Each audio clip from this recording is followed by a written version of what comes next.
Olá Marta, bem-vinda à Conversa de Velhos. Mais uma vez obrigada por ter aceito este desafio para falarmos durante um pouquinho sobre o processo de envelhecimento, não propriamente, mas tendo em conta as suas áreas de interesse, de que forma é que há pontos comuns ou pontos de encontro com o envelhecimento. Fazendo uma breve apresentação sua, portanto, a Marta é assistente social, tem como áreas de interesse comportamentos aditivos e dependências, a redução de danos e a literacia social e de saúde. Se bem pesquisei, é ativista na área da redução de danos, na saúde mental, na literacia social e de saúde. Bem, antes de mais, muito obrigada por ter achado que eu tinha alguma coisa para dizer nesta conversa de velhos. Não se enganou em nada, sendo que eu considero-me ativista nessas áreas, com certeza, com todo o respeito pelos meus colegas que são verdadeiramente ativistas nesta área. Portanto, eu sou uma ativistazinha, eles são ativistas, não é? Ok. Começando, aqui na sua apresentação eu falei pelo menos 2 vezes na área de redução de danos. Vamos começar precisamente por aí. O que é a redução de danos? Ora, a redução de danos é aquilo que eu gosto de acreditar que é um modelo, mas isso, quando a minha tese de doutoramento se concretizar, podemos perceber se é um modelo ou não, mas basicamente é uma abordagem que existe com muita experiência na área dos comportamentos aditivos. Na minha perspectiva, não deve estar restringida apenas aos comportamentos aditivos, e já vamos perceber porque ela vai estar presente ao longo da nossa conversa. A redução de danos tem a ver com, na área das drogas, não exigirmos à pessoa a abstinência à partida, e tudo aquilo que nós podemos trabalhar no contexto que vai entre a prevenção e o tratamento ou a integração de uma pessoa numa comunidade terapêutica, há uma margem substancial de tempo, de espaço para a relação com aquela pessoa, onde nós vamos não exigir-lhe a partir que ela suspenda os seus consumos, mas trabalhar uma série de competências com ela, que ela deseje concretizar e que seja possível trabalhar neste espaço de tempo que pode durar, é intemporal, no sentido em que pode durar uma semana como pode durar 20 anos. Como pode não ser desejo dessa pessoa suspender os seus consumos, e ainda assim há espaço para a redução de danos, que pode ser explicar à pessoa como é que ela pode trazer menos danos para a sua saúde. Isto pode ser através da utilização de seringas não utilizadas por outro, pode ser pela distribuição de preservativos, pode ser por um enfermeiro na área da redução de danos explicar quais são os melhores locais onde a pessoa pode fazer a punção para haver menos danos para ela. Tudo isto porque estamos a cuidar, no dia que aquela pessoa suspenda os seus consumos pelas mais variadas razões ou não, começa outra etapa, mas permitimos que aquela pessoa se cuidasse durante o período em que decidiu correr esse risco. Portanto, pelo que eu percebi, a pessoa pode continuar a ter os comportamentos aditivos, mas com qualidade, se não desejar suspender esses consumos. Eu acho que qualquer intervenção, e a Ana sabe disto melhor que eu, qualquer intervenção que nós façamos com a pessoa depende sempre daquilo que a pessoa deseja para si. Sim, claro, sem esquecer dessa parte. E, portanto, a redução de danos não é um incentivo ao consumo, é apenas lidar pragmaticamente com aquilo que é a decisão da pessoa. Não pode, não quer, não consegue. A matriz que está subjacente à intervenção de redução de danos é uma matriz de acesso aos direitos humanos, e os direitos humanos dizem, por exemplo, entre outras coisas, que a saúde é para todos, independentemente daquilo que são os seus comportamentos, não é? Daquilo que é o seu quadro de saúde mental, daquilo que são... E se nós quisermos falar disto de outra forma, por exemplo, se eu tiver um quadro possível de diabetes a desenvolver, é indicado pelo médico um conjunto de medidas de redução de danos que vão atrasar este processo de desenvolvimento, por exemplo, de um quadro de diabetes. E podemos dar múltiplos exemplos em muitas outras áreas. Seguindo esse exemplo, ou pegando nesse exemplo da diabetes, e eu não conheço sequer a metodologia da intervenção de redução de danos, mas será possível utilizar há alguns aspectos desta intervenção para um processo de envelhecimento bem sucedido? Não tenho dúvidas, porque uma das características da redução de danos, nomeadamente em relação à população que usa drogas, foi que nós conseguimos cuidar relativamente bem dos nossos utilizadores de drogas, e eles, tal como eu ou como a Ana, vão acabar por envelhecer, tal como envelhece uma pessoa com HIV. Uhum. E, portanto, nós vamos ter que lidar com... vou partir para esta conversa ao contrário, que é, o sistema está feito para o velhinho ideal, não é? Em que, em última análise, o pior que pode acontecer é ele ter demência. Exato. Porque de resto nós prevemos que ele vá usar fraldas, prevemos que ele vá fazer alguns disparates, que eventualmente possa cair. Assim, um tom um bocadinho paternalista. A pergunta é, então, e quando não temos velhinhos tão bem comportados, que querem ficar ali com aquelas conversas do então, senhor Manuel, neste tom, não interessa o que é que eu estou a dizer, este tom moralista e paternalista do então, como é que vai, não é? Eu, quando for velhinha, espero lá chegar, espero não ter ninguém com este tom, então espero estar tão fora de mim que não compreenda o tom, porque o tom irá irritar-me de sobremaneira. Portanto, aquilo que é os cuidados para a velhice da minha avó, que hoje tem 95 anos e está numa ERP, não serão os cuidados necessários para a nossa geração e para as gerações a seguir a nós, não é?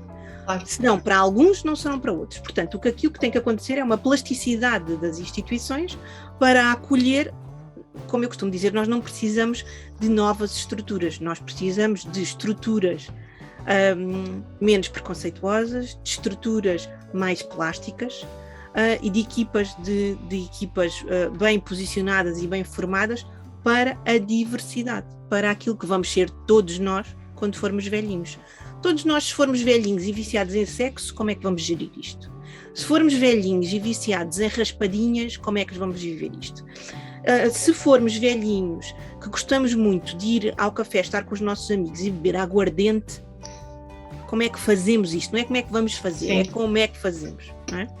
Portanto, quando nós cuidamos eu tenho a experiência na área das drogas, outras pessoas poderão ter experiência na área de, pessoas que frequentam casas de massagens, que também vão envelhecer, não é?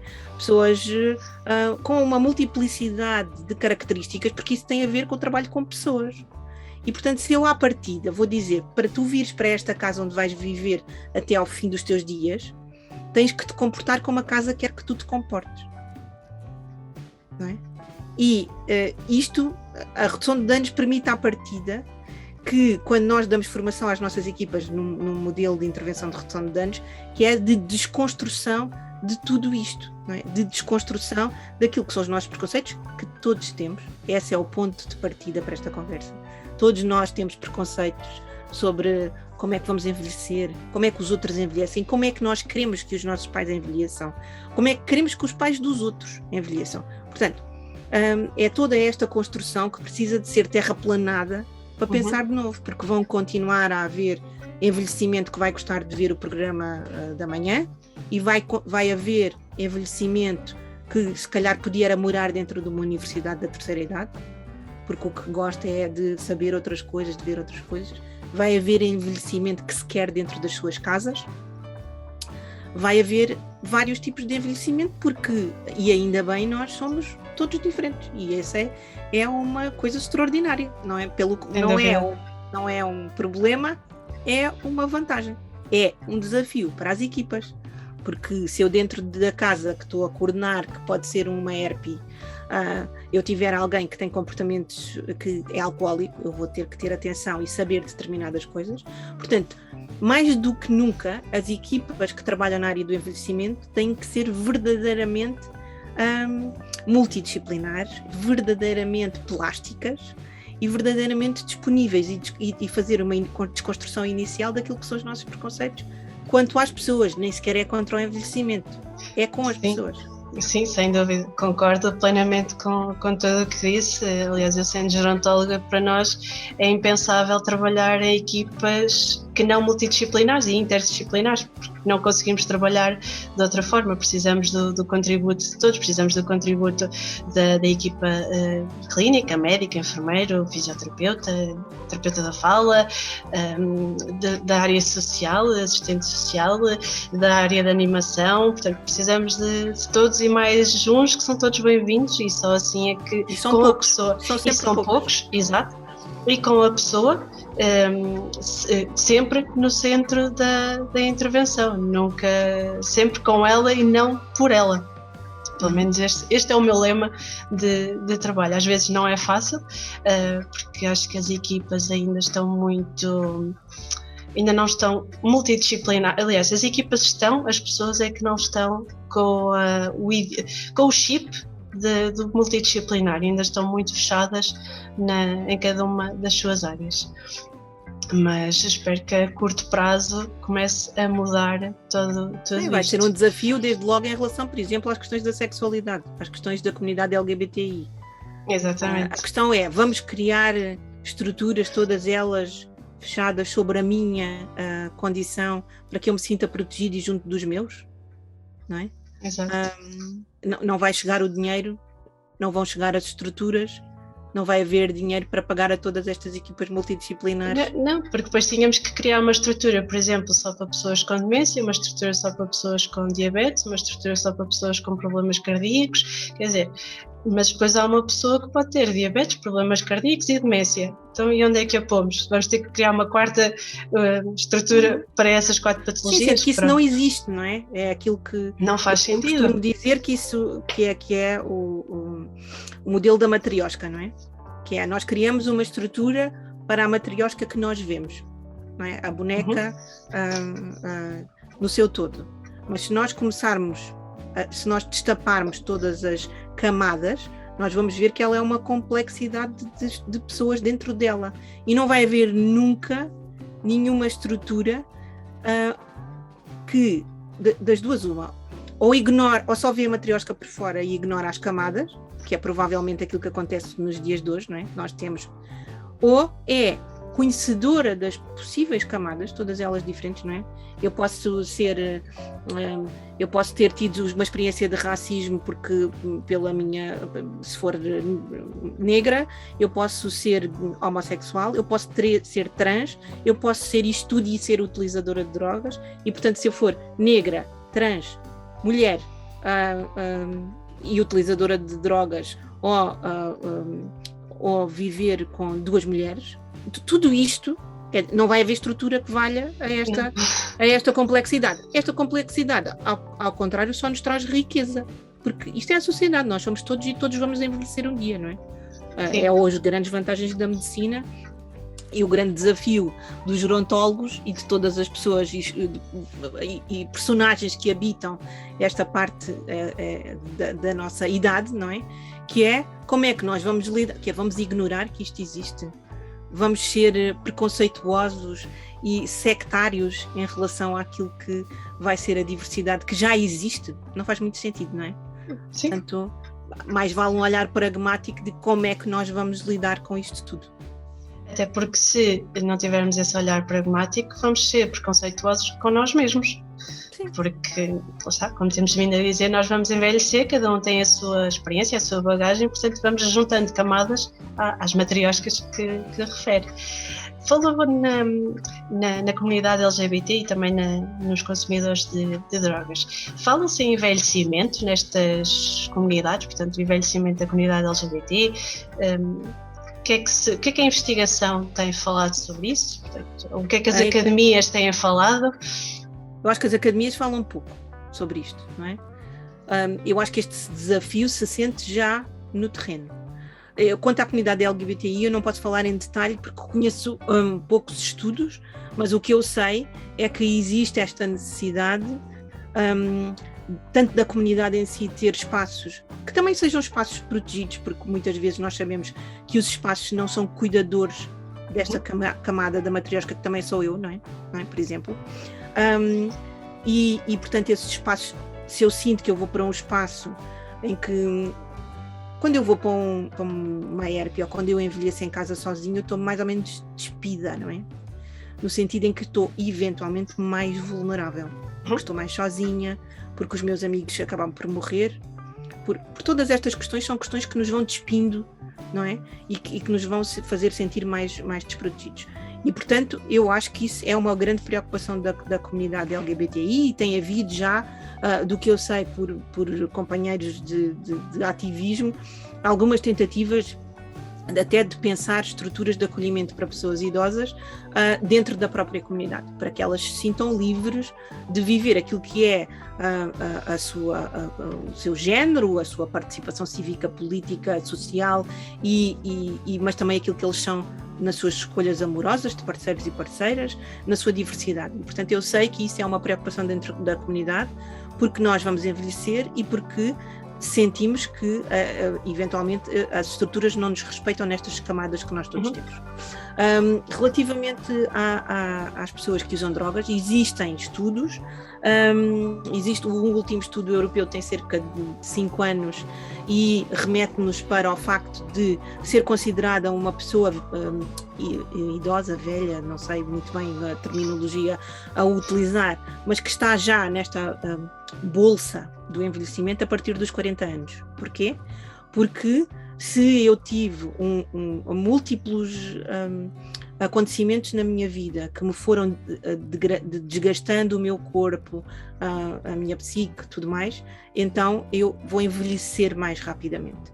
E nós sabemos que os utilizadores de substâncias, de forma contínua, porque também não podemos descartar que existem múltiplos utilizadores de droga que utilizam droga, e isso não traz um problema para a sua vida, ok? Estou apenas a falar das pessoas que usam drogas e que usam drogas de uma forma de dependência, né, de adição, e isso traz outras complicações, outras adversidades, que têm HIV, que têm tuberculose, que têm hepatites, que têm neoplasias do fígado ou do pulmão pela utilização do álcool e das drogas. Portanto, isto faz com que o envelhecimento seja mais rápido. Se nós pensarmos que os nossos utilizadores de drogas em Portugal, a nossa comunidade de pessoas que usam drogas de forma de adição, aquilo que classicamente utilizamos a expressão tóxico-dependente, que eu não acho que defina ninguém, acho que as pessoas usam drogas, mas de facto há pessoas nesta bolsa que utilizam drogas e que é uma adição efetiva, e que isso traz com elas muitos problemas para elas e para as suas famílias, que temos que gerir de outra forma. Se pensarmos que isto acontece com pessoas a partir dos 40 anos, se pensarmos que a nossa comunidade de toxicodependentes é uma comunidade que neste momento está com 50 anos, não é? Pessoas que, pela história das drogas em Portugal, densificaram os seus consumos a partir de 74. Portanto, neste momento são pessoas que rondam a casa dos 50 anos e que têm um percurso de consumo regular de várias substâncias, que estão mais doentes, pese embora com as medidas de redução de danos a partir de 93 em Portugal, que se intensificaram a partir de 2001 com a alteração da lei da descriminalização, e que diversificaram o lote de cuidados que nós apresentamos a esta comunidade. São pessoas por si mais doentes e que precisam de mais cuidados, e que neste momento as comunidades terapêuticas, que quando eu comecei a estagiar em 96, 97 na área das drogas, eram tratamentos de longa duração em que a pessoa depois voltava e se integrava na comunidade. Neste momento nós sabemos que há muitas pessoas muito doentes que só precisam de um espaço de estar, e esse espaço de estar não existe se eu não tiver retaguarda familiar, que é uma coisa muito comum nas pessoas que usam drogas, pelo seu percurso de alguma errância para a qual a sociedade não está preparada, de famílias que se foram deteriorando porque efetivamente o consumo de drogas tem um impacto significativo nas famílias.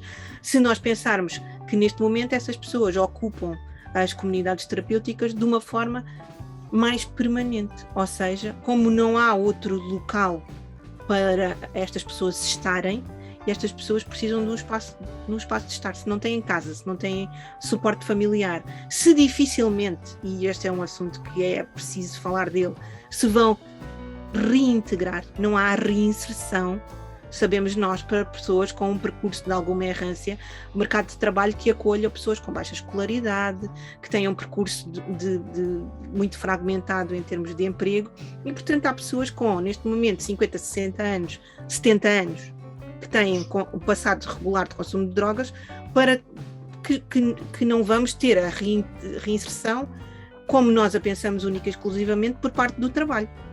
Portanto, nós vamos ter que a pensar por parte da ocupação, de como é que estas pessoas se podem sentir úteis de outra forma, e em espaços protegidos que onde elas desejam estar, que neste momento são e só as comunidades terapêuticas, que já deveriam ter sido repensadas no sentido em que é preciso repensar comunidades terapêuticas para quem tem 40 anos ou para quem tem 30 e tem todo um percurso. É preciso repensar espaços de estar, que eventualmente se vão tornar um dia ERPs, ou é preciso pensar as ERPs que também acolham estas pessoas que têm muita resistência. Nós também sabemos que há ERPs que negam o acolhimento a uma pessoa com HIV. Sim. E uma pessoa com HIV não tem necessariamente que ter tido um percurso de drogas. Portanto, se nós sabemos que já há esta excepcionalidade, que já não devia haver por proteção da lei das pessoas com doença, não é? Seja ela qual for, se ainda temos este nível de preconceito para as pessoas que vivem com HIV, que hoje em dia são pessoas que é como se tivessem uma doença crónica, não é? E que vivem perfeitamente, se acoplarmos a isto a dimensão do uso, não é? E fica tudo um bocadinho mais complexo, não é?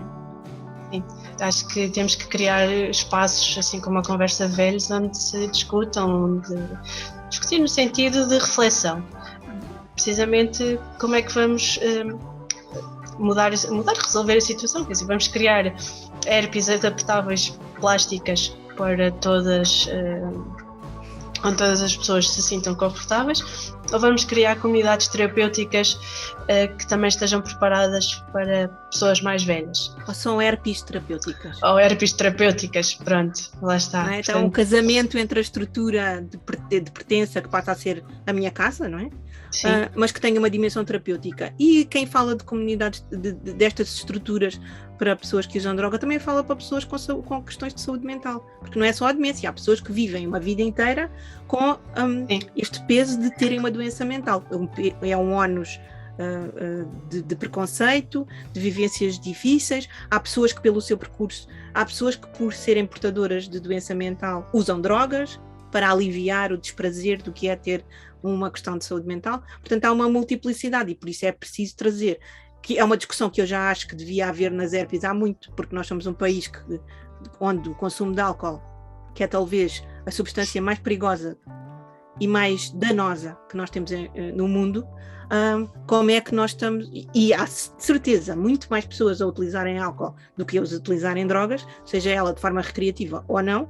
Como é que nós acolhemos os nossos velhos em estruturas como as ERPs e que têm um problema de adição ao álcool? Fingimos que não vemos? Como é que fazemos? Vocês devem ter essa experiência diariamente, não é? Eu tenho conhecimento de situações em que não é, portanto, a pessoa não é alcoólica, não tem... Vou dizer que consome regularmente o seu copinho de vinho tinto às refeições, porque é típico na nossa população portuguesa, nomeadamente na masculina, a beber o copo de vinho tinto à refeição, que a partir do momento que entra numa ERP é-lhe cortado completamente esse hábito, esse prazer da vida. E eu utilizou aí uma expressão que eu acho que é muito importante para qualquer conversa que possamos ter sobre qualquer coisa, que é o prazer. Nós nunca discutimos estas conversas sérias pelo princípio do prazer. Exato. Ninguém consome nada, nem chocolate, se não seja pelo princípio do prazer, não é?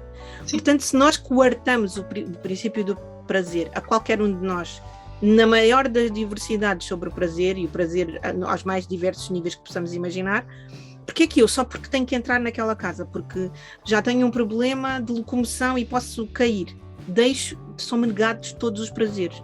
Não é? Há um filme muito interessante, que não tem nada de interessante, há um filme de crianças sobre uns animais, agora não me lembro como é que se chama o filme, mas é sobre os animais que fogem do zoo em Nova Iorque e vão para... e há o Melvin, que é a girafa. Madagascar. E há o Melvin, que é a girafa, que decide que se tem que juntar às outras girafas e ir para o morredouro, porque acha que as pintas do seu corpo designam que ele tem uma doença, enfim, portanto, basicamente ele cava uma cova e deixa o seu pescoço de fora porque vai para o morredor. Às vezes o que eu sinto destas estruturas é justamente isto. Sim. Elas são o morredor do Melvin, não é? Quer porque eu vejo as pintas em mim, quer porque os outros acham que eu tenho aquelas pintas. E uma herpes é de todo, e vocês sabem muito isso melhor do que eu, vossa experiência profissional, uma herpes é muito mais do que isso, não é? Há pessoas que têm toda uma vida, só têm mais dificuldade de locomoção, mas porquê é que nós vamos toldá-las, condicioná-las a todos esses pequenos prazeres da vida, seja beber um copo de vinho às refeições? Se eu estiver na minha casa, posso beber um copo de vinho às refeições, porque é legal. Se eu vou viver para outra casa porque preciso de supervisão e já não me consigo, há uma série de coisas que condicionam as minhas funcionalidades, me proíbem o copo de vinho. Sim, não consigo compreender, mas tenho discutido essa questão. O princípio do prazer é uma coisa, como a questão da vivência da sexualidade em estruturas na velhice, não é? Exato. Do que eu leio, e aí apenas como leiga, é uma coisa que não se discute. Portanto, nós nunca discutimos o prazer, porque o prazer é quase assim uma cena meio pecaminosa, que nos assombra, e que é essencial discutirmos para efetivamente termos estruturas adaptadas à realidade. Não vale a pena escamotear e fingir que ela não existe, não é? Sim, porque se não adaptarmos, não estamos a viver a realidade, estamos a esconder a realidade e a fazer com que as pessoas sejam todas muito iguais, que quer dizer, nem em criança nós somos iguais, portanto já temos todos uma personalidade muito própria, quanto mais ao fim de 80, 90, 70 anos, com uma experiência individual, como é que vamos ser, como é que vamos querer que todos sejam iguais? Portanto, é impensável. Eu tenho discutido isto com alguns colegas da área e fora da área, mas que também trabalham com idosos, e óbvio que nunca chegamos a conclusão nenhuma, mas eu acho que o simples facto de irmos pondo, irmos refletindo, pondo umas sementezinhas nas mentes de cada um, vai-nos obrigar a pensar precisamente, como estava a dizer no início, como é que eu quero que os meus pais, os meus avós envelheçam, como é que eu quero envelhecer, como é que eu quero que as gerações a seguir a mim vejam o meu envelhecimento. Portanto, eu acho que faz todo o sentido refletirmos. Não chegamos a conclusão nenhuma, mas refletir acho que já é um bom passo. A conversa de velhos é sobre todas as dimensões da vida. Exatamente. Nós podemos ser velhos aos 30. Exatamente. A ideia de conversa de velhos nasceu precisamente por aí. Eu, por feito e feito, sou formada na área da gerontologia, mas porque é que não podemos pensar todas as áreas enquanto adulto mais novo? Um adulto de 40 anos, um adulto de 50, porque não precisa de ser só o adulto acima dos 65 ou dos 60. Portanto, a conversa velhos é precisamente isso, é discutirmos, refletirmos sobre todas as áreas da nossa vida quando formos mais velhos. O objetivo é único e exclusivamente esse. Nas comunidades com que trabalha, existem estigmas para com as pessoas mais velhas? E se esses estigmas existem dentro da própria comunidade ou se vêm fora da comunidade? Eu acho que os estigmas vêm sempre dos dois lados, de dentro e de fora, porque nós somos pessoas.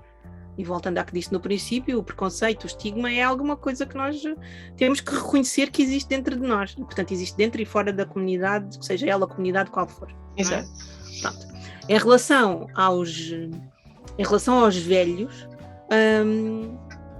naturalmente que existem muitas condicionantes, justamente porque a partir de uma determinada altura, se eu não sou... A questão é, se eu aos 60 não conseguir cumprir com as minhas atividades da vida diária, sou velha. E quais são essas atividades da vida diária? Se eu não conseguir tomar banho sozinha, atar os atacadores dos ténis e levar a colher da sopa à boca, sou velha. O problema é que quais são as estruturas que existem na sociedade se eu aos 60 anos tiver todas estas condicionantes na minha vida? E a estrutura que existe na sociedade para me acolher com estas limitações é essa. Portanto, quando é que nós começamos a ser velhos? É quando não conseguimos cumprir uma série de funções que a sociedade espera de nós. Portanto, por isso é que ser velho pode começar aos 30. Porque a nossa dimensão da velhice é única e exclusivamente se eu não consigo cumprir, porque eu posso ter 90 e estar ótima, certo? E aí sou velha só porque estou nos 90, e nos 90 já não fica muito bem dizer que eu sou de média idade, não é?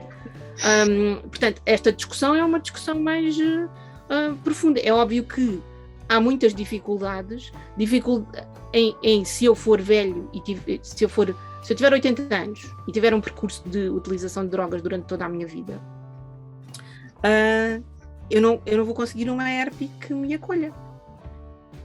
Porque, ao contrário do álcool, eu até posso permitir que haja um copo de vinho à refeição na minha ERP, isso até pode acontecer, não é? Até porque os cardiologistas tendem a dizer que faz bem, certo? Mas se o meu álcool for heroína ou cocaína, não pode ser servido, em princípio não dá para ser servido no refeitório. E, portanto, eu tenho que sair da estrutura para ir fazer essa utilização. Como é que a estrutura vai viver com isto?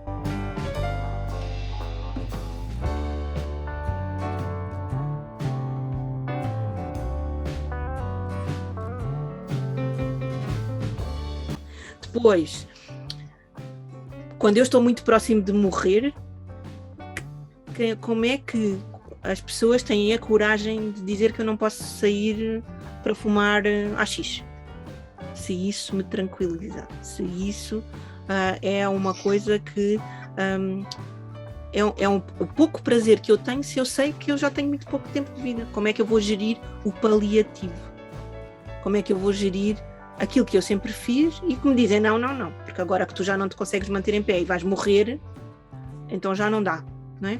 Portanto, há uma necessidade, e que não pode ser uma necessidade que fique só nas conversas de velhos, tem que ser uma necessidade em que se começa a refletir como é que vamos criar estruturas, porque há uma coisa muito importante que é, as estruturas têm que ter regras, e como as famílias, não é? Se eu furar, eu não posso fazer determinadas coisas. É uma questão de estrutura, não estou só a falar para as drogas ou para o ilícito, porque às vezes nós tendemos a olhar a questão das drogas apenas da perspectiva do ilícito, não é? Não, o álcool é uma droga e é lícita. Isso muito condiciona lícita. a forma como nós olhamos para a substância. Sim. Porque, e dizia o Jorge Sampaio, na Global Drug Commission, onde ele trabalhou, utilizava muito a experiência do David Nutt, que é um investigador inglês, que dizia que nós olhamos para a problemática das substâncias e o facto das substâncias serem mais ou menos danosas, se elas são legais ou não são legais. E quando ele apresenta a questão da legalidade, a primeira droga que aparece é o álcool. E, portanto, se não quisermos ir discutir as outras, basta discutirmos essa, que já é uma questão que tem um impacto muito significativo naquilo que é a violência doméstica em Portugal, naquilo que é a permanência das pessoas em estruturas e que mantenham estes hábitos, ou esta condição, ou este desejo, ou este prazer. Portanto, eu acho que temos que ser mais efetivos nesta discussão, porque esta discussão é uma discussão que já deve existir, não é? Porque idosos com consumos de álcool recreativos ou complexos existem com certeza. A discussão sobre a sexualidade já é uma discussão que tem que haver dentro das ERPs. A discussão sobre os prazeres. Se eu não gostar de fazer crochê, estou tramada, não é? Como é que eu vou fazer? Se eu não gostar de pintar, se eu não gostar de... Não é? Como é que eu vou fazer isto? Portanto, também esta questão da infantilização, a partir do momento em que eu chego a uma estrutura destas, se eu tenho um percurso, sei lá, diverso, como é que o sofrimento que me vão impor, de eu ter que desistir de tudo, se eu gosto de olhar para o canal 2 e a televisão está sempre na SIC ou na TV e no programa mais clássico para muito comum, ou na CMTV, e eu só gosto disto. Se eu só gosto de ouvir música clássica e naquela estrutura se ouve, são dificuldades que eu creio que nem precisamos de ir para o ilícito para sentirmos a pressão de as discutir. Sim, sem dúvida, e parece que às vezes estão um bocado esquecidas porque há pouco a Marta estava a dizer que é discutido nas herpes, pela minha experiência, em algumas herpes, não vou generalizar, elas não são discutidas, parece que há ali uma barreira à entrada, nada disto se discute e se por qualquer motivo aparecer, mete-se debaixo do tapete para não se ver. Discute-se fora das herpes, mas voltamos ao mesmo, o importante é discutir. É refletir sem dúvida nenhuma. É aí que se cria esses bichinhos de que um dia vão alavancar, com certeza, um conjunto de pessoas que vai propor uma orientação diferente. Porque é um grande desafio mudar estruturas que funcionam assim há muitos anos, que funcionam às vezes já assim há muitos anos e às vezes com a mesma verba para sustentar aqueles recursos humanos todos. Não é? Como é que vamos... São tudo questões muito importantes. Refletir. É uma pescadinha de rabo na boca, porque é precisamente os recursos necessários para os recursos económicos para gerir todos os outros recursos humanos e equipamentos, gerir as diferentes experiências das pessoas que vão aparecendo, a complexidade das situações que vão aparecendo, gerir as famílias também, o contexto em que se está, situações pandémicas que podem aparecer, portanto é tudo muito complicado e as verbas são quase sempre as mesmas. Portanto, o problema é sempre gerir o imprevisto. Sim. Porque se as pessoas que entrarem ali se vestirem todas de azul, não há problema. Isso é fácil, exatamente. Não é? Se não houver pandemias, se as pessoas vestirem todas da mesma, se os homens gostarem de mulheres e aquelas mulheres gostarem de homens, se formos todos assim, não é?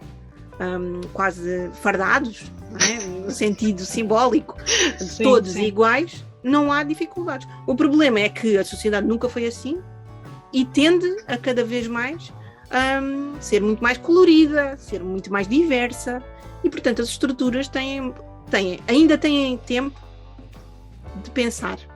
Vai haver o dia em que não têm tempo de pensar porque já está ali. Sim, ainda temos tempo, mas já não é muito. Acho que está a acelerar cada vez mais depressa. Tem vindo a andar, mas agora parece que está numa autoestrada e está a acelerar muito rapidamente. Temos estado a falar de herpes e de estruturas onde as pessoas possam viver coletivamente.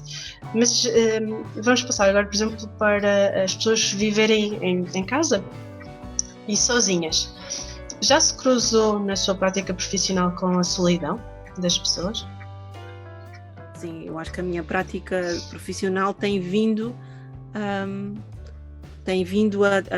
a solidão tem vindo a assumir uma importância significativa naquilo que eu vou vendo enquanto assistente social na minha prática profissional. Agora na área da emergência mais ainda, porque há efetivamente uma multiplicidade de pessoas que estão mais isoladas do que aquilo que eu alguma vez imaginei e eu já sabia que havia muito isolamento, porque a comunidade com que eu trabalhei durante 20 anos que usa drogas, e estou a falar não no espaço recreativo, mas no espaço da adição, são pessoas sozinhas, são pessoas que perderam tudo, que se desligaram de tudo, que viveram no bairro de consumo durante 20 anos. Portanto, a solidão é quase palpável, porque ela está lá. Agora, nos últimos 2 anos, que foi quando eu iniciei trabalho na área da emergência social e também 2 anos de investigação para o doutoramento e que coincidiram com a crise pandémica, são anos que me mostraram a evidência que aquilo com que eu sempre trabalhei, é que é a rede informal. Muitas vezes a rede informal resolve situações que nenhuma rede formal consegue resolver, não é? Muitas vezes a rede de vizinhança é um apoio extraordinário para uma pessoa que usa drogas numa terrinha do interior. É muito mais martirizado no sentido em que o foco está mais em cima daquela pessoa, porque toda a gente fala daquela pessoa e isso pode ser insuportável, mas há sempre um vizinho que dá, há sempre um vizinho que apoia, há sempre alguém que apoia. E depois, nos grandes centros urbanos, é a solidão caracterizada pela vivência nos grandes centros urbanos. A crise pandémica fez com que estes nichos das redes informais e das redes de vizinhança, quanto mais, ainda por cima, quanto mais são pessoas mais velhas, mais medo tinham de contrair a doença, mais se retraíam de pedir ajuda pelo vizinho do seu prédio. Até iam ver como é que estava a vizinha que estava com algumas dificuldades, deixaram de ir porque o marido tem uma doença crónica, então eu já não vou porque eu tenho medo, então eu só abro um bocadinho da porta para perceber como é que está aquela situação. As pessoas que viviam na rua, as pessoas que usam drogas e que viviam na rua, se não há pessoas na rua, como é que eu vou sobreviver, não é? Se não há pessoas na rua se eu não posso entrar à beira do cruzeiro para roubar uma carteira para conseguir resolver o meu problema, se não há pessoas na rua que me deem comida, se não há quem olhe, a solidão intensifica-se e é quase palpável. A isto acresce uma dimensão nas pessoas que usam drogas que eu acho que se fala muito pouco, que são os cuidadores. Muitas vezes as pessoas que usam drogas são o filho que, pelo seu problema de nunca ter se autonomizado daquela família, é quem fica a tomar conta do pai ou da mãe idoso. Com todas as características, com todas as questões da violência verbal, da forma como gera, foi aquilo que ficou. Isso é outro tipo de solidão, mas é uma solidão muito criticada pela família, porque nunca fez nada, porque nunca trabalhou, porque nunca se autonomizou, mas isso é aquilo que vai ao centro de saúde ou levantar a medicação da mãe. Também às vezes é quem consome a medicação da mãe, tudo certo. mas é o que ficou. É o que ficou a cuidar daquela mãe ou daquele pai. E são muitos mais do que aqueles que podemos imaginar, os cuidadores, que são pessoas que usam drogas, que foi o filho que nunca se conseguiu autonomizar daquela mãe ou daquele pai. Provavelmente isso acontece também ao nível das pessoas com saúde mental, que também foram ficando para trás e foram os que não se autonomizaram, e como é que ficam cuidadores, não é? Portanto, às tantas há uma relação simbiótica entre este pai ou esta mãe com aquele filho que ficou com ele. Às vezes são relações meio, às vezes agressivas, às vezes perturbadas, mas foi quem ficou. É só aquela. E quando se perde um destes, quando aquele filho que usa drogas adoece e morre, aquela pessoa idosa fica ainda mais desprotegida, não é? Ou ao contrário, que é aquela pessoa que usa drogas que ficou para trás, fica totalmente desprotegida, porque aí entram todos os outros que têm uma vida organizada a dizer, olha, a mãe foi-se, então agora... Não é? Portanto, são formas de solidão que eu acho que é brutal. A solidão no nosso país tem uma dimensão que é palpável, mas não é sonora, não é? Nós conseguimos, se usarmos os nossos sentidos, quase que a sentir, porque ela tem muito peso, mas não faz barulho. É muito transparente, no sentido de não, é quase que nós conseguimos sentir que ela está ali, mas se quisermos ignorá-la é possível, porque ela não faz barulho. É possível caracterizar essa solidão, esse isolamento? Por exemplo, se são pessoas mais novas, mais velhas, meio urbano, meio rural, ou ainda é relativamente difícil, que a informação está dispersa? Eu não tenho forma nem tenho conhecimentos para poder dizer, é um conhecimento experiencial e da minha prática profissional ao longo dos anos. Creio que, obviamente, quando eu tenho mais dificuldades físicas e estou mais isolada, elas, como todas as vulnerabilidades, se vão adensar. Se eu sou mais velho, ela adensa-se porque é mais velho. Se eu uso drogas, ela adensa-se porque eu sou mais velho, uso drogas e tenho menos mobilidade. Portanto, estas camadas da matriosca, da vulnerabilidade, vão sendo cada vez mais evidentes, não é? E vão condicionar cada vez mais as pessoas à sua participação, a serem vistas, a utilizarem aquilo que é o espaço público. A sua participação fica de facto muito mais condicionada e é fácil esquecer que aquela questão está ali e aquela questão é uma pessoa. Portanto, fazendo só assim um resumozinho, não é pelo simples facto da pessoa ser velha que vai ter mais problemas, mas o facto de ser consumidor de drogas, ter problemas de saúde mental, pertencer a uma comunidade ainda pouco aceite pela sociedade em geral, tudo isso vai densificar não só a solidão, o isolamento e também o próprio processo de envelhecimento. Portanto, é tudo... Sim, se eu fizer parte de uma comunidade, se eu for trans e tiver num processo muito doloroso de caminhada entre aquilo que onde eu não me sentia bem para o corpo físico, só estou a falar do aspecto até físico, não é? Uhum. Como é que eu vou viver este processo a trabalhar? Não é? Portanto, eu tendo a esconder-me, porque eu tendo porque eu sei que apesar disso ser muito importante para mim, porque faz parte daquilo que eu sou, o outro vai-me ver como um estranho, não é? Vai-me ver como alguma coisa que é muito diferente e, portanto, vai usar de tudo, do olhar, não é? Para me fazer sentir, mesmo que não de propósito, com alguma diferença, não é? Se eu for imigrante e tiver com Covid, quem é que me vai levar comida à casa, se não forem os serviços sociais? Não é? Se eu for imigrante e tiver que ir com os meus filhos ao hospital e só posso levar um, que é o que está doente, mas tenho outro e não tenho rede de suporte, o que é que eu vou fazer? Não posso entrar no hospital por causa da Covid com 2 crianças, mas tenho que levar uma, não é? Como é que eu vou escolher? Portanto, eu acho que a solidão não é uma característica dos velhos. Não, de todo. A solidão é uma característica de uma sociedade eventualmente capitalista, mas uma sociedade do consome e deita fora, não é?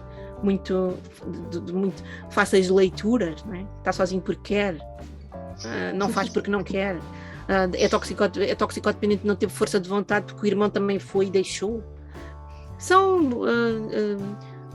frases feitas, vazias, completamente ocas, porque qualquer coisa que tenha a ver com pessoas é multidimensional, nunca é só porque uma razão, nunca é só porque aconteceu não sei o que é. E portanto, e às vezes, há um assunto que eu tenho estado a investigar e que me preocupa bastante, tem a ver com quando procuramos os serviços na nossa solidão, muitas vezes o facto de os técnicos estarem muito estereotipados para uma determinada condição, não é? Se é velha é suposto que tenha uma série de conjunto não sei o quê, se é toxicodependente não sei o quê, portanto, dos nossos próprios estereótipos, contra mim falo porque também os tenho, eu vou falar com aquela pessoa sobre a base do meu estereótipo, o meu papel de parede, não é? É aquilo que me vai dar enquadramento. E portanto, se eu não tiver crítica, eu vou calcar o trauma e portanto eu tenho feito alguma reflexão e que eu acho que é muito importante que seja feita, que é enquanto nós profissionais somos quem retraumatiza na nossa ação, porque nós não é? Até nos nossos próprios traumas, confrontarmos-nos com o facto de há coisas que mexem comigo, porque aquela história daquela pessoa é muito parecida com a minha história, como é que eu vou reagir? No mundo ideal, todos nós tínhamos feito psicoterapia durante anos e já percebíamos aquilo que é a diferença entre o eu e o outro, e aquilo que o outro me traz não é meu, é do outro. Como nós não temos todos dinheiro para fazer psicoterapia, que devia ser assim quase tão obrigatório como a água corrente nas torneiras, que nem todos têm, a única salvação aqui é fazer supervisão. Sim. Para nós percebermos aquilo que o outro traz e que mexe connosco, porque é que mexe connosco e como é que nós podemos dizer eu não sou o técnico ideal para trabalhar com esta pessoa, avance o meu colega, como é que eu posso, não é? Todas estas dimensões são dimensões que podem ser triggers muito importantes para densificar a solidão das pessoas e a solidão, o trauma, tudo o resto, não é? Se eu tiver HIV e tiver para entrar numa ERP e mesmo que não me digam diretamente, eu saiba pelo meu vizinho, eles não te querem lá, porque um dia tu foste uma grande maluca e tens HIV, a culpa é tua, porque agora não tens para onde ir, não é? Portanto, tudo isto são camadas, é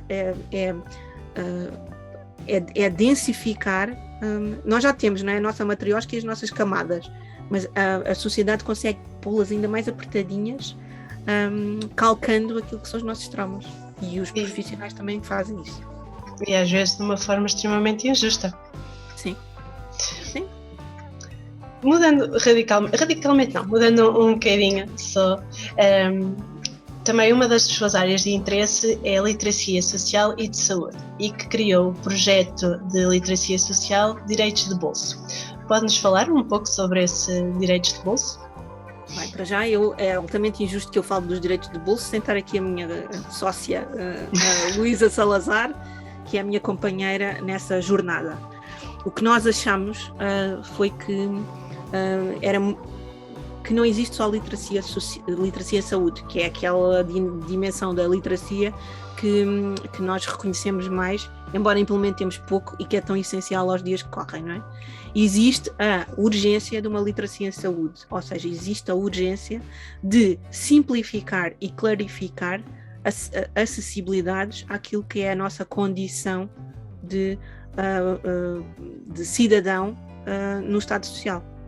Existem uma série de dimensões do direito que importa que a pessoa conheça, que saiba que, mesmo que não usufrua, não é? Que aquilo existe para mim, para o meu amigo, para o meu filho, como é que nós nos vamos lidar com isso? Portanto, a dimensão da literacia a literacia social, que eu acho que se densificou com a Covid, porque na Covid uma das características é que nós nunca pensámos precisar da ação social, não é? A ação social é para os pobrezinhos e está lá, estes já sabem como é que a coisa... E o que é facto é que começa a aparecer no espectro da ação social muitas pessoas que acharam sempre isto, não é? E que por vergonha nunca fizeram perguntas e que por desconhecimento, porque nunca precisaram, também nunca procuraram, que não sabem onde procurar. E portanto a Covid trouxe esta dimensão.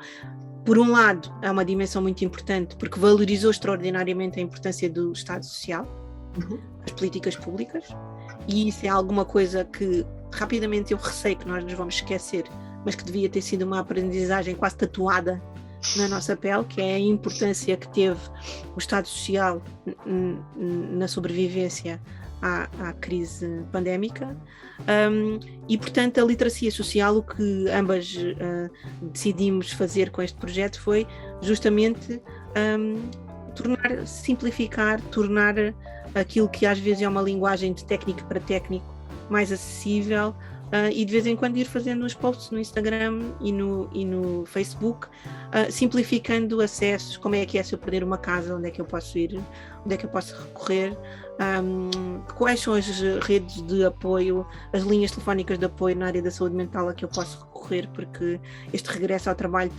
pós-pandemia está a ser difícil para mim.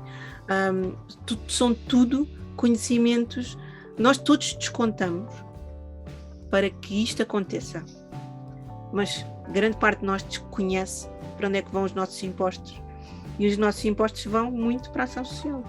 Sim. E portanto não é só dizer mal, é reconhecer que eles existem, porque é que eles existem e como é que eles existem, e é esta dimensão positiva daquilo que é a ação social, porque a ação social nos mídias só aparece quando não funciona, e é muito importante que ela apareça sobre o formato de literacia, sobre o formato de alguma coisa que é importante dar voz e expandir, e não só falar dela quando ela não funciona.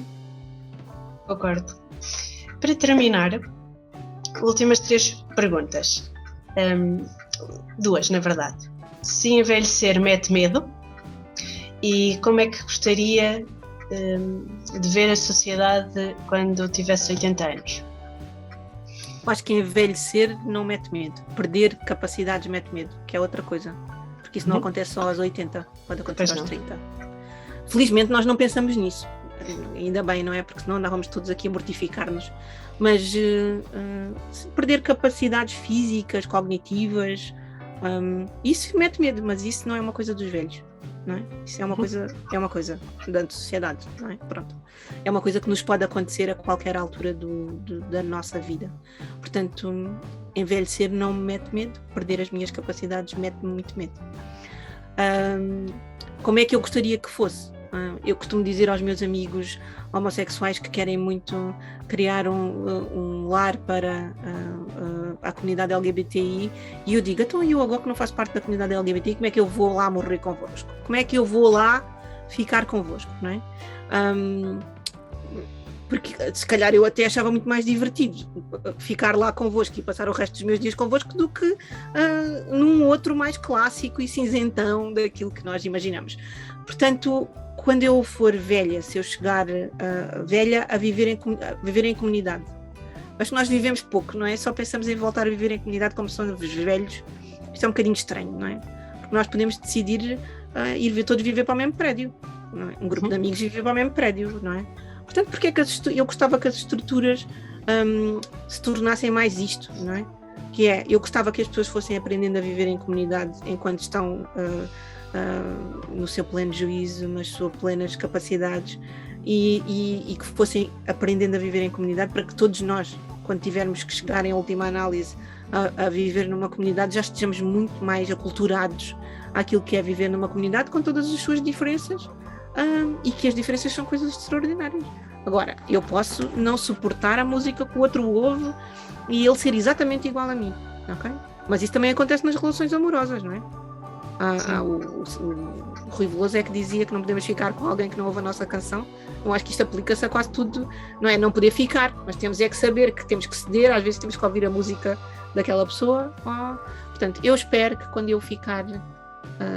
quando eu tiver que ir viver para uma comunidade, todos tenhamos muito mais saber acumulado sobre o que é viver em comunidade e certamente tudo isso vai ser melhor. Viver em comunidade, arrisco a dizer que se perdeu no meio urbano e no meio rural, não. Estou enganada? Nunca. Não sei, talvez sim, não é? Mas nós fomos desertificando a nossa ruralidade. Não é? Mas continuamos a criticar, sobretudo quem vem de Lisboa. Eu tenho terra, não é? Portanto, está tudo pacífico, é tranquilo. Mas há aquelas pessoas que vivem em Lisboa e que dizem, quando dizem vou à terra, não é? E os que não têm terra. É muito mais fixe ter terra do que não ter terra. Mas é esta noção de que o regresso. Mas eu posso não querer voltar à minha terra e ainda assim ter uma comunidade. Eu posso gostar de viver na minha rua e sentir que faço parte de uma comunidade. Eu posso fazer parte de uma comunidade de leitores. Isso pode acontecer no grande centro urbano. Sim. Eu estava a dizer no espírito de entreajuda, que talvez como já sei, isso também pode acontecer num prédio, em que sempre que alguém dessa comunidade identificar que o outro precisa de algo, precisa de satisfazer uma necessidade, estar sensível para o ajudar. Tenho a sensação, eu vivo numa aldeia, e a sensação que eu tenho é que se eu precisar de ir ao vizinho do lado ou vice-versa a saber como está, é super tranquilo ir bater lá à porta, perguntar como é que está, e que nos prédios isso não acontece tanto. Às vezes nem se conhece o vizinho do lado, ou cruza-se no elevador, ou quando se está a entrar com o carro na garagem. Isso pode ser um mito. Eu vivo no centro de Lisboa e o meu vizinho vinha-me trazer doces, para mal dos meus pecados, não é? Vinha-me trazer doces durante a pandemia, a dizer, olha, fiz um bolo, trouxe a mais para vocês, não é? Sim. Portanto, pode ser uma generalização, é uma generalização arriscada. Teria muito mais dificuldade em viver num sítio pequeno onde todas as pessoas saibam aquilo que eu me apetece fazer, não é? E aquilo que eu me apetece fazer pode não cair naquilo que é para o outro, o que ele gosta de fazer, ou a crítica, ou não sei o quê. Portanto, isso depende sempre muito das pessoas. É das pessoas, não é dos sítios. Exato, era o que eu ia dizer, depende das pessoas, não depende dos sítios ou do edifício. Somos nós que construímos o nosso edifício, seja um edifício rural, não é? Ou seja um edifício urbano. Okay. Muito obrigada, Marta, por esta conversa. Foi um gosto. Podemos convidar a sua sócia a Luísa, sim, a Luísa, dos direitos de bolso também para discutirmos sobre o projeto. A Luísa já fica aqui a saber que vai ser convidada. Exatamente. Não, mas e muito obrigada por me fazer pensar o que é que eu quero ser quando tiver 80 anos. Sendo que eu ainda não sei, aos 45, pode ser que aos 80 eu já saiba o que é que quer ser quando for grande. Portanto, obrigada por essa reflexão. Está bem, foi um gosto, Marta. Muito obrigada. Obrigada.